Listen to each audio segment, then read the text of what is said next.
Logic ఉందనుకోండి, సామాన్యులకు అదే అర్థమైపోతుంది. నేను ఒక మాట చెప్తున్నా, ఏదో జరగని ఒక ఫార్మింగ్ జరిగి లోపల ఒక వైరస్ బ్యాక్టీరియా ఏదో క్రియేట్ అయిపోయి జ్వరం అన్న వస్తుంది, ఇంకేదన్నా వస్తుంది కదా. అయ్యప్ప మనలాగా ఆడిది మొగోడు కలిస్తే పుట్టినటువంటి మానవుడు కాదు, కారణ జన్ముడు. భగవిచ్చారు ఆ శరీర ధర్మమే అయ్యప్ప.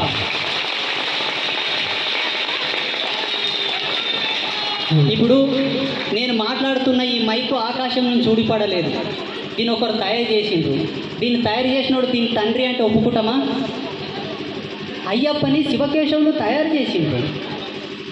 ఎందుకోసం అంటే లోక కళ్యాణం కొరకు. మొన్న పుల్వామా దాడి జరిగిన తర్వాత ఉగ్రవాదులను ఎలా తిప్పికొట్టాలని చెప్పేసి గౌరవనీయులు నరేంద్ర మోదీ చెప్పేసి గవర్నమెంట్ వెంటనే దాన్ని ప్రతిఘటించింది. ఆ కాలంలో ఋషులను, మునులను, మానవులను, జనులను పీడించే రాక్షసులు ఉండేవాళ్ళు. అందరినీ హతమార్చిన తర్వాత మహిషముఖి అని ఒక రాక్షసి మిగిలిపోతుంది. ఆమె ఆడమనిషి. ఆమెను చంపడానికి పురుషులు ఎవరు తగరు, స్త్రీలు ఎవరూ తగరు, దేవతలు తగరు, దేవీలు తగరు. ఎత్తే జన్మ ఏదైతే ఉన్నదో దానికి పరిపూర్ణమైన, పరిపృష్టమైన, పరిపక్వతతో కూడుకున్న అర్థం ఉండాలి. స్త్రీ, పురుష, నపుంసక ఏ ధర్మం ఉండకూడదు. అట్టి జన్మనెత్తినటువంటి దివ్య పురుషుడి చేతనే అది వధించబడుతుంది. ఎట్లా పుట్టియాలి చెప్పండి? ఒక ఆడ మొగ కలిస్తే మొగోడన్న పుడతారు, ఆడపిల్లన పుడతారు, నపుంసకుడన్న పుడతాడు. ఈ ముగ్గురిలో ఎవరితోటి కూడా చంపబడదు ఆ మహిషముఖి. ఎట్లా తయారు చేయాలి చేయండి. మీరు ఎవరైనా తయారు చేస్తారో తయారు చేయండి. పోనీ ఇప్పుడున్న టెక్నాలజీ, ఇప్పుడున్న శాస్త్రవేత్తలు తయారు చేయమనండి. 74 దివ్య ధర్మాలతోటి 118 యోగ సూత్రాలతో ఆవిష్కృతమైన వాడు అయ్యప్ప.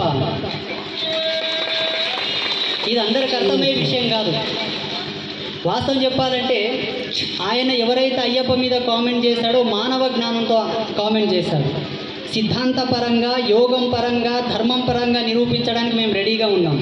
దయచేసి అటువంటి వాళ్ళ మాటలు విని, వాదనలు విని మన దేవీ దేవతలను కానీ మన సంస్కృతిని కానీ మీరు అపార్థం చేసుకోకూడదు. ఒక్క విషయం బాగా గుర్తుంచుకోండి. బొట్టు అనేది ఏదైతే ఉందో అది జన్మ, సంస్కార, ధర్మ పరిపక్వతకు దిక్సూచిక. ఎత్తిన జన్మకు ఈ కాలం బొట్టు పెట్టడానికి కూడా ఆలోచన చేస్తారు చాలామంది. బాగా గుర్తుంచుకోండి. ఒక బొట్టు వలన ఎన్ని అద్భుతాలు జరుగుతాయి, ఎన్ని మహిమలు జరుగుతాయి అన్న విషయం మీకు తెలియదు. ఒక కరోనా రావడం వలన మనం శానిటైజేషన్ వాడడం మొదలుపెట్టినాం, మాస్కులు పెట్టుకోవడం మొదలుపెట్టినాం, డిస్టెన్స్ మెయింటైన్ చేస్తున్నాం. ఒక వైరస్ రావడం వల్ల ఎన్ని వికృతాలు జరిగితే మన పెద్దలు ఇన్ని ఆచారాలు పెట్టింటారు. ఎంత భయంకరమైన పరిస్థితులను ఎదుర్కొని ఉంటారు మన పెద్దలు. అందుకే కదా ఇన్ని సంస్కృతులు, ఇన్ని సాంప్రదాయాలు మన వాళ్ళు పెట్టింది. పిచ్చెకి పెట్టలేరు వాళ్ళు, పేయి బలిసి కూడా పెట్టలేరు వాళ్ళు. ప్రతి దానికి ఒక అర్థం ఉంది. ఈరోజు ముక్కుకు నువ్వు మాస్క్ ఎందుకు పెట్టుకుంటున్నావు అంటే ఒక గాలిని పీల్చడం ద్వారా నీ శరీరంలో వైరస్ పోతుందని ఒక భయం. అట్లాగే ఈ 2 కనుబొమ్మలను బొట్టు పెట్టడానికి, కాళ్ళకు మెట్టెలు పెట్టడానికి, మెల్లో మంగళసూత్రం వేసుకోవడానికి, సిగలో పూలు పెట్టడానికి, ప్రతిదానికి కూడా ప్రతిష్ట ఉన్నది, తంతు భేదనం ఉన్నది.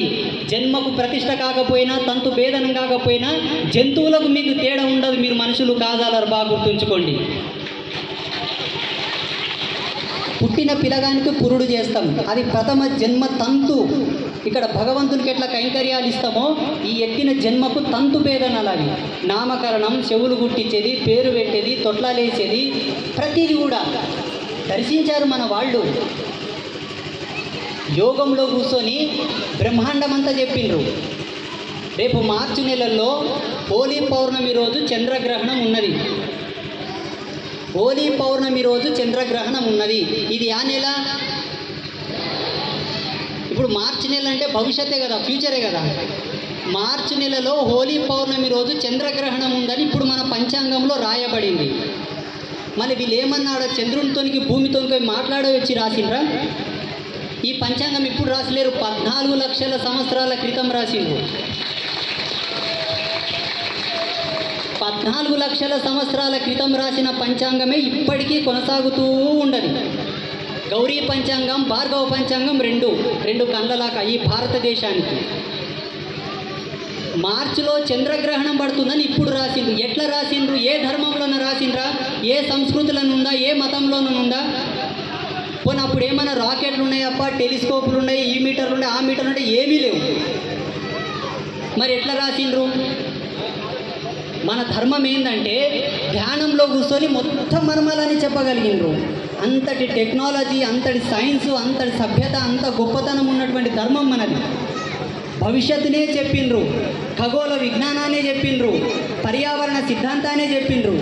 ఇంత గొప్ప ధర్మంలో, ఇంత గొప్ప సంస్కృతిలో పుట్టినందుకు మీరందరూ గర్వపడాలి.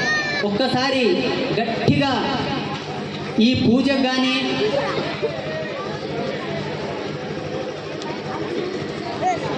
సింగులు ఎన్ని పోయాలి, రైక ఏ సైజుతోనో కట్టుకోవాలి, స్త్రీ జన్మకున్నటువంటి ప్రతి అర్థము, సంసార జన్మకున్నటువంటి ప్రతి మూలము, ఇంటికి, సేనుకి, మంటికి, సావుకు, సమృద్ధకు అన్నిటికీ సంబంధించినటువంటి మూలాలు ఆ యూట్యూబ్ ఛానల్లో ఉంటాయి.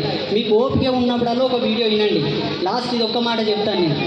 మార్చి నెలల్లో వచ్చేటటువంటి చంద్రగ్రహణాన్ని ఇప్పుడు మన వాళ్ళు చెప్పగలిగినారంటే ఇంత గొప్ప ప్రావీణ్యం, ఇంత గొప్ప అద్భుతమైనటువంటి ఈ టెక్నాలజీ అనేది ఇంత ప్రావీణ్యం ఉన్నదాన్ని దీన్ని విడిచి అమృతం కన్నా 1,000 రెట్లు గొప్పదాన్ని విడిచి దేనికి పనికిరాని దానిలకు మీరు ఎందుకు ప్రాధాన్యం ఇస్తారు చెప్పండి?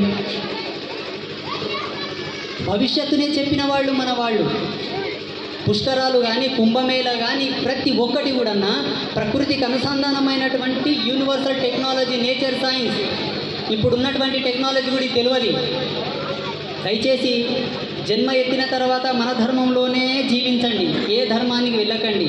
లాస్ట్ ఇంకొక మాట చెప్తాను. ఈ నెల 22వ తారీఖు రోజు అయోధ్యలో రామాలయం, రాముని విగ్రహ ప్రతిష్ట, ఈ జగతినే పరిపాలించినటువంటి పురుషోత్తముడు కూర్చోబోతున్నారు.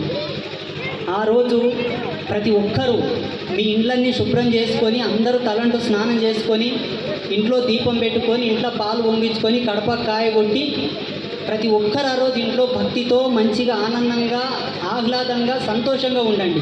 ప్రతి ఇల్లు ఒక పండుగలాగా కనిపించాలి. ఆ రోజు చేస్తారా? ఎవరెవరు చేస్తారు? చేయలేపండి. చాలా సంతోషం.